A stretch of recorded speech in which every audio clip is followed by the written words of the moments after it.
Hello and welcome to a Thursday afternoon, evening edition of the Big D podcast. Before I bring in today's special guest, please subscribe, like, and share the Spunky Spectrum Sports YouTube page where you can see yesterday's video and also my latest and greatest content. Also, please check out the Big D podcast on Spotify and Apple if you prefer audio podcast. So, joining us, as you can see from her background, is my friend Kelly. Kelly and I worked together this spring training for the Boston Red Sox at JetBlue Park, and Kelly's excited because the Red Sox are in the American League Championship Series and will take on the Houston Astros, at least the ones who aren't cheating.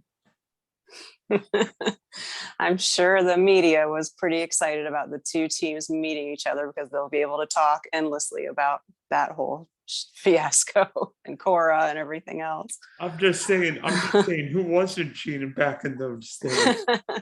Well, it just depends on your definition of cheating, right? Yeah. Yeah, it was either cheating or getting away with cheating, how Right. right? So Kelly, talk about when you first got in love with baseball.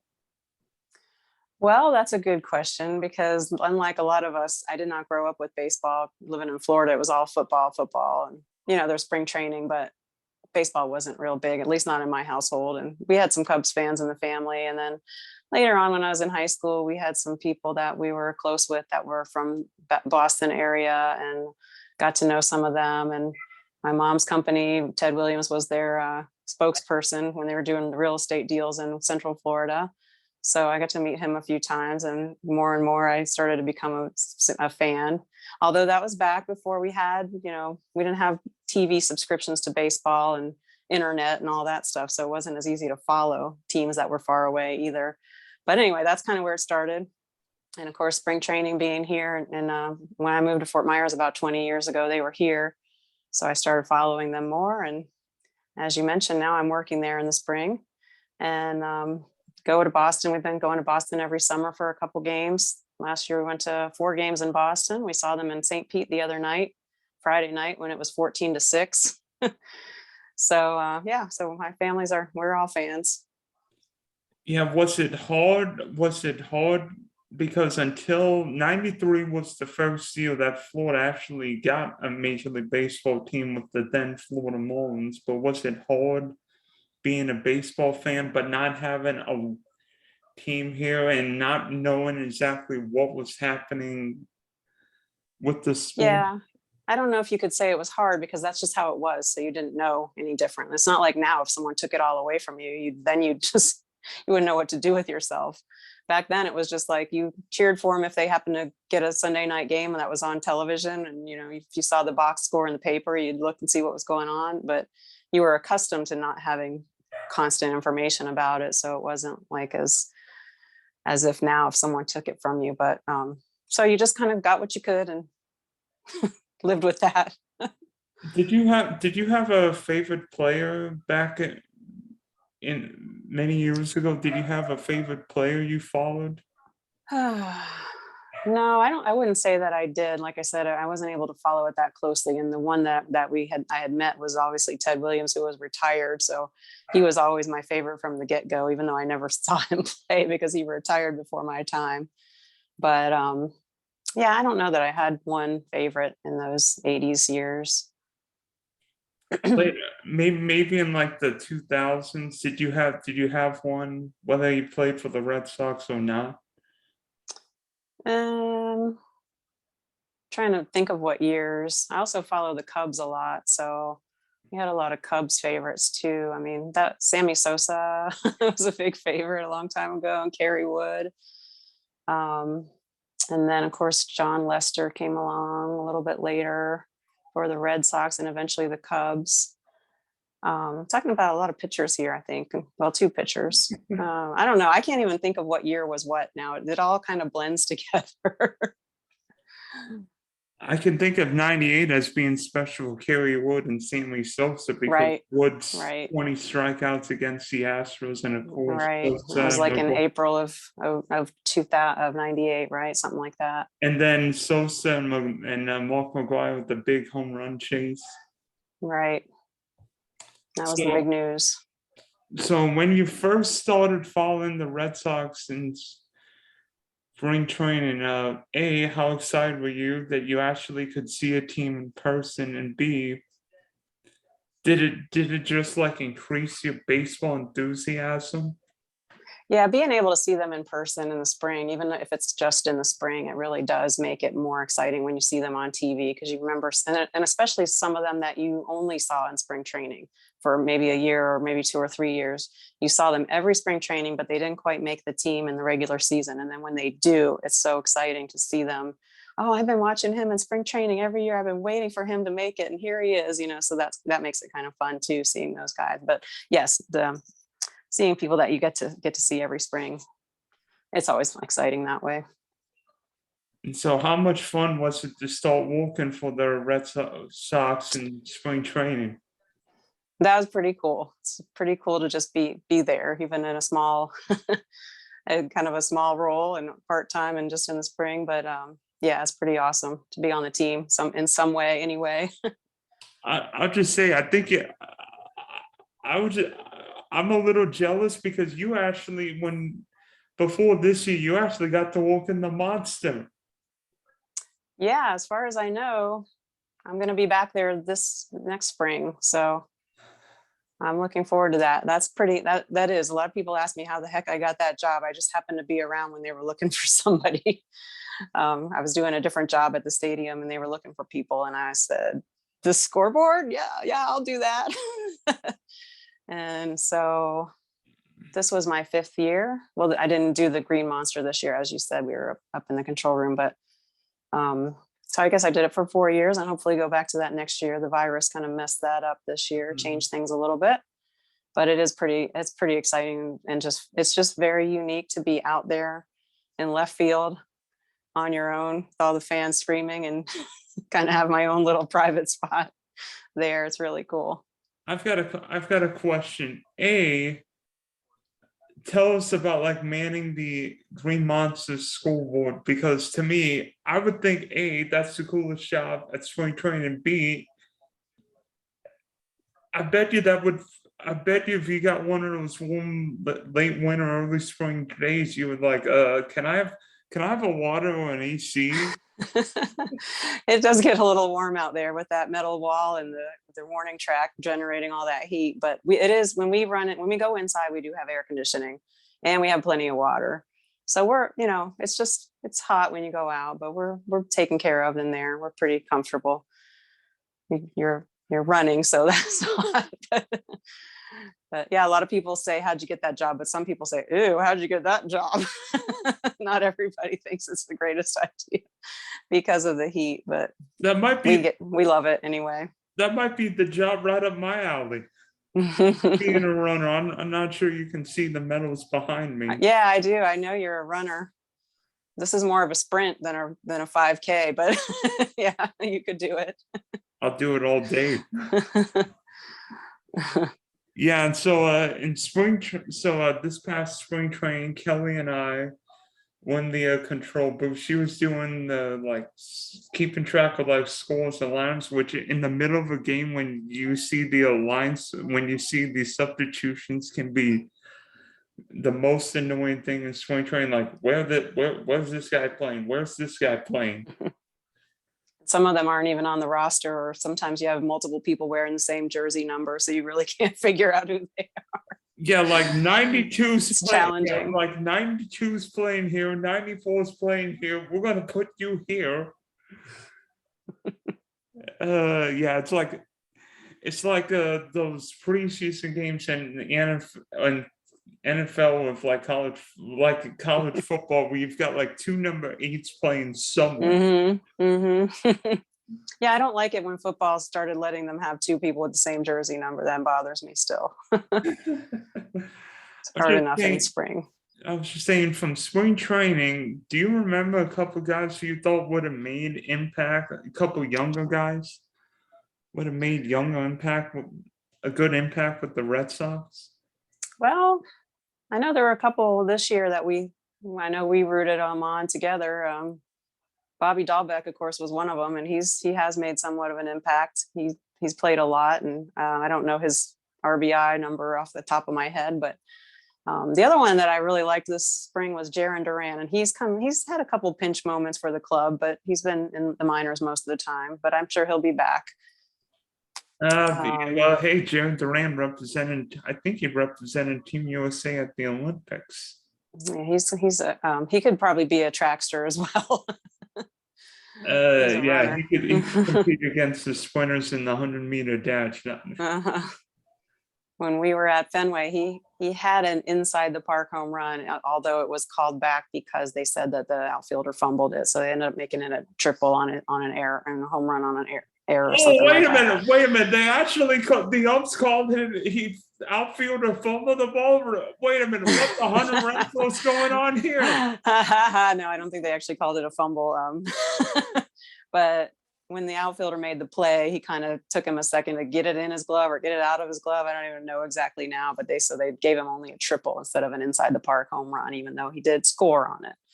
So the fans were kind of bummed, but it was still exciting. That guy can move around the bases. Actually, I don't think Duran made the Olympic team. It was like, yeah, I don't think it was him. I don't think Duran made, but I think Dahlbeck got 25 home runs, 78 RBI this year. Thank you. So, as you can, it was weird this year because unlike most years, the Red Sox were not supposed to be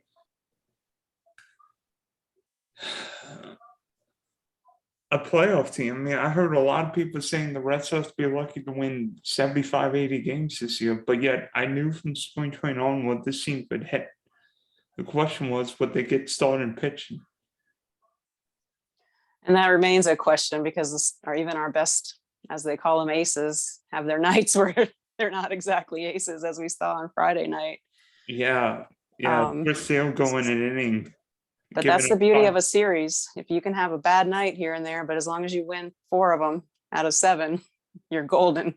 Yeah, I mean, I'm not sure where the Red Sox be without a couple of these guys. Garrett Whitlock. I mean, how the Red Sox got from the Yankees. Oops.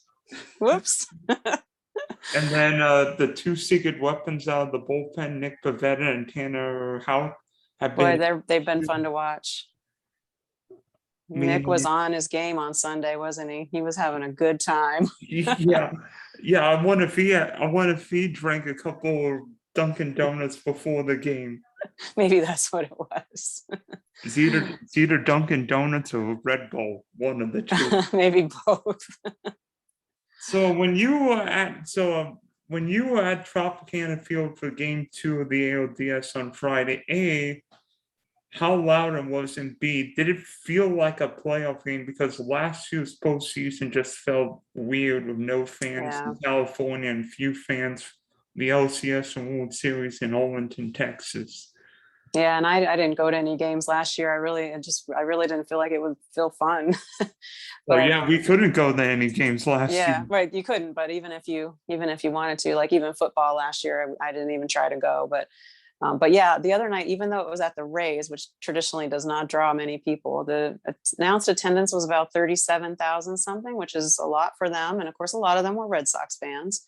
But it definitely felt that way. They were loud, even though even though they don't come to a lot of games, a lot of them were there that night. And of course, you could hear the Red Sox fans pretty much just as well.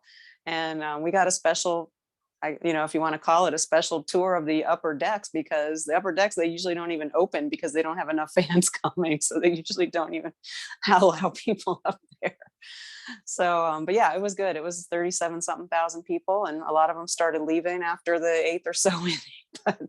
But early on, it was loud, and they were there. I got to give them credit. They showed up and cheered as long as they could stand it. But then after the Red Sox had about 14 runs, they lost interest.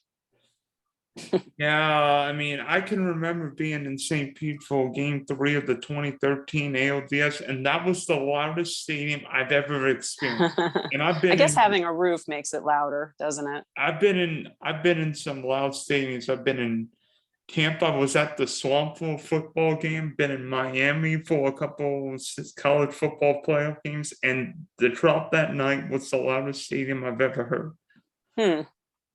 I don't think it was that loud. Definitely not loud as I've been in Fenway before, but I think the roof does make it a little bit seem a little bit louder anyway. But yeah, it was definitely felt like the playoffs. Yeah, so for the Red Sox with a couple walk-offs got by the Rays, and now guess who you get in the ALCS? Your friendly foes, not the Yankees Yeah. this time. The other. Yeah, they get to go to Houston, see their old friends. I'm just saying, is it weird that the Astros and Red Sox are meeting the ALCS after what happened in 2017, 2018 with the cheating scandal, whatever you call It's definitely going to give everybody a lot to talk about during the game, I'm sure. But it seems about right. It seems she seems like about how things would be going right now for us to meet up with them. But yeah, I'm sure the media will have fun reminding everyone about everything that's happened and Cora's split role and how everything, how it is. They'll talk about it ad nauseum. But I hope there's just some good games. And like I said, as long as we can win 4 out of 7, I actually like starting out being the visitor for the first 2 games because I think playing games 3, 4, 5, if necessary, and at Fenway, that's better. I like that. I think the 2-3-2 is harder for the home team because game 5 is so critical. It's that swing game. Because if you go up 3-2, even if you're going back on the road, you only have to win 1 instead of 2 at home. Right. And bad news for the Astros. I don't think Lance McCullers will be pitching in the ALDS because he left Tuesday's start with a forearm strain. And McCullers has been one of the best pitchers in the AL this year. And if he's not pitching, that's not good for Houston. It's the old Houston, we have a problem syndrome. That's okay with me. So who do you think's starting tomorrow night for the Red Sox? Voldy, I'm guessing? That's what I'm thinking. I don't know for sure, but yeah. He's been good. He's been pretty consistent. He's had his moments too, just like everyone else has. But who will be the X factor in this series for the Red Sox? I don't want to be too obvious, but my mind keeps going back to either Kike or then sometimes Schwarber. I was so happy when Schwarber came over. He's been a favorite of mine since he was with the Cubs, and I think he's going to fit right in Boston. As you've probably already seen. I mean, look how many home runs Schwarber hit in June with the Nationals. I mean, he feels like a Red Sox player. And be honest, I know people in the Northeast are thinking, why didn't the Red Sox get Anthony Rizzo? I'm like, Kyle Schwarber's fine. Just wait till he comes off the DL. This guy, and look what he did. He only hits home runs in the wild card game off Garrett Cole, for crying out loud. What else do you want? Do you want him to hit home runs? Do you want him to hit home runs off Justin Verlander next? That's fine.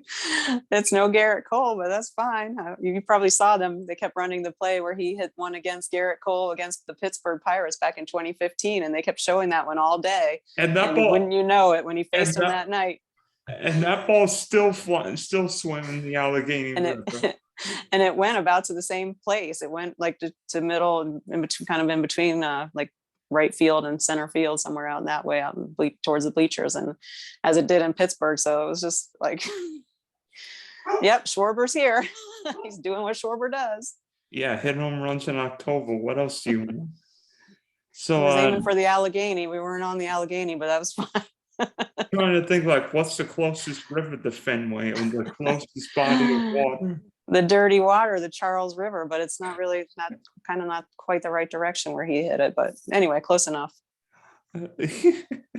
Yeah, so Now from baseball, okay, dog. Okay, dog. I know you're a Kyle Schwarber fan.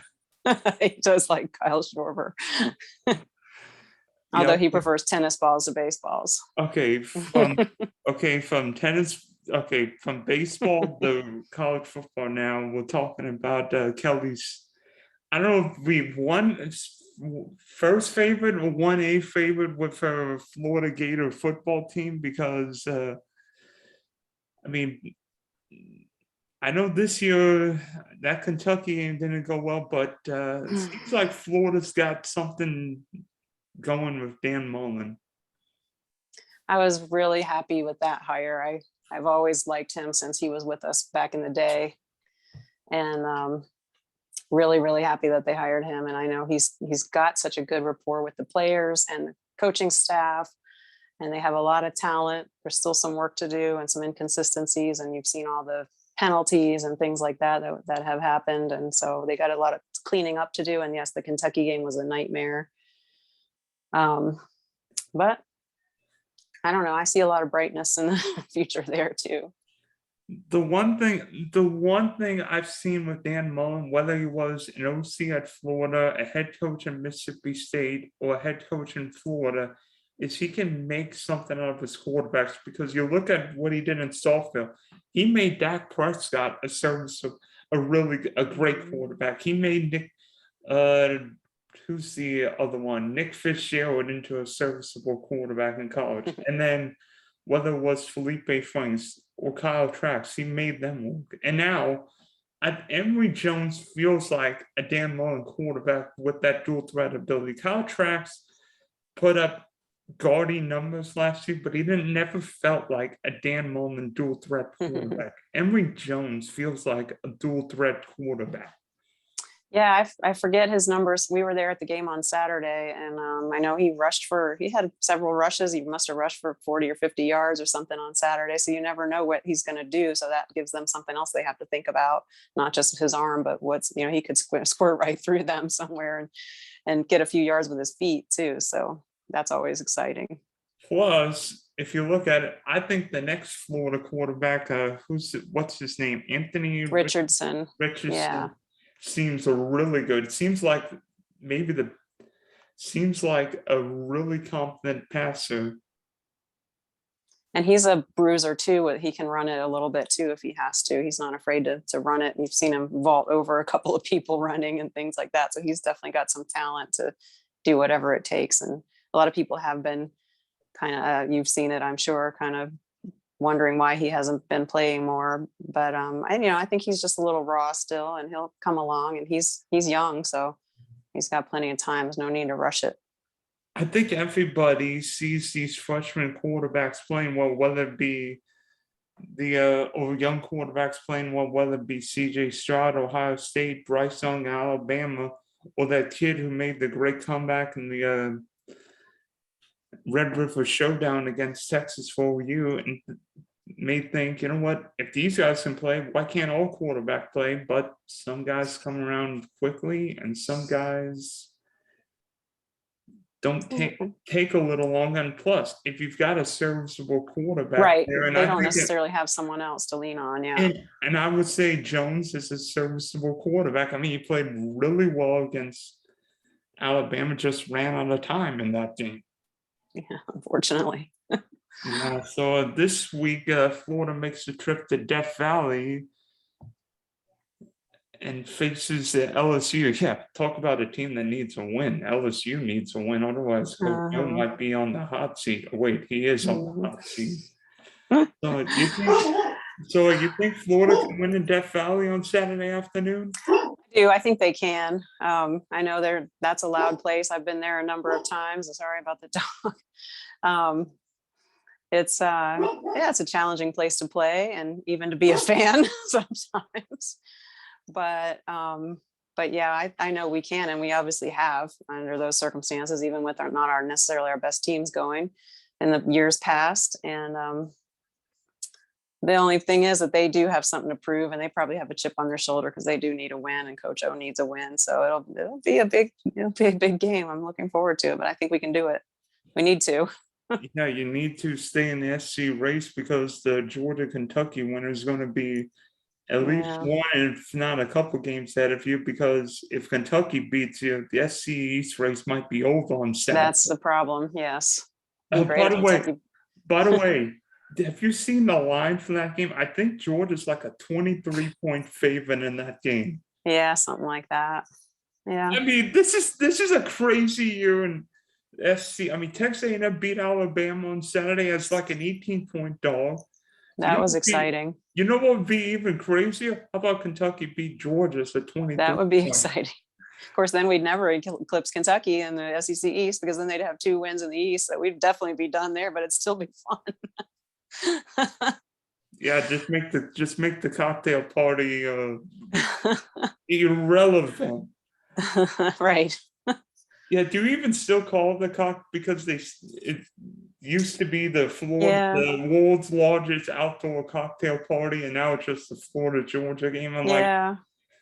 Most of us call it that. The media doesn't call it that. It doesn't get advertised as that anymore because, they've become more responsible, I guess. But to a lot of us, it still is. Yeah, so They don't want it to look like it's just a drinking party, but yeah, I haven't been there in quite a while now. I don't even know when was the last one of those I went to, but having a kid doing baseball and football and everything keeps me busy on the weekends. So I haven't been to Jacksonville in probably 15 years, but I'll be getting there one of these days, but maybe it's just as well that I missed it this year. hey, I've got a question. What was the most memorable Florida game you ever saw in person? That's a good one.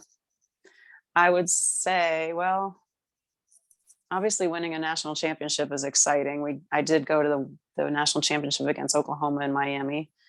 But really the most exciting one, it was in 1997 when we played Florida State at home. We had lost to Georgia really bad by like 30 points. And we had lost to LSU, and FSU came to the Swamp ranked number 1, smelling like number 2, but ranked number 1.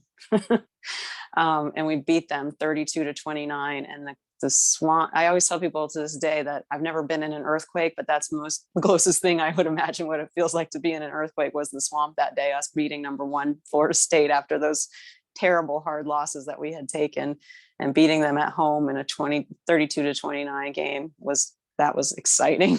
And the thing I remember about that game was Steve Spurrier, the old ball coach, rotated quarterbacks on every single play. Yep. Did that mean that they rotated on the kneel downs? They probably did.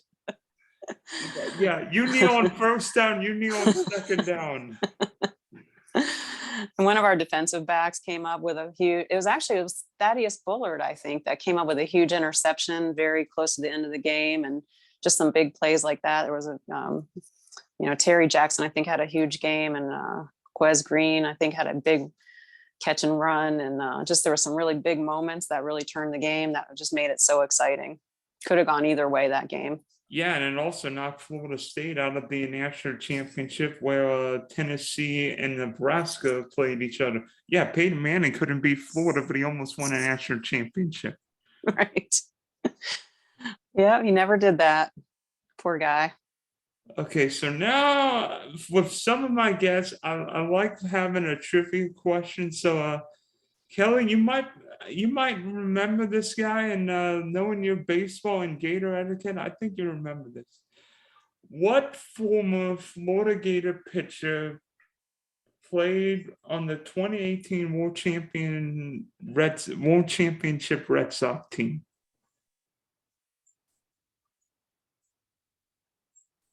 A pitcher?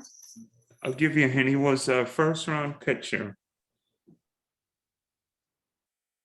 Why am I drawing a blank? Because I should know this. I don't know. I can't come up with the name. When you tell me, I'm going to feel really stupid. He was a left-hander. I wonder what year he played with the Gators. If you think College World Series, you might get it.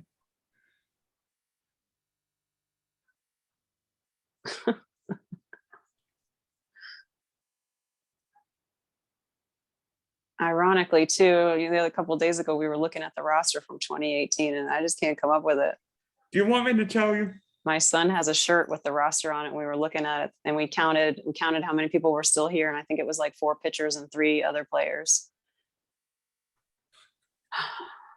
You got me, Dylan. Brian Johnson. Oh my gosh. Of course.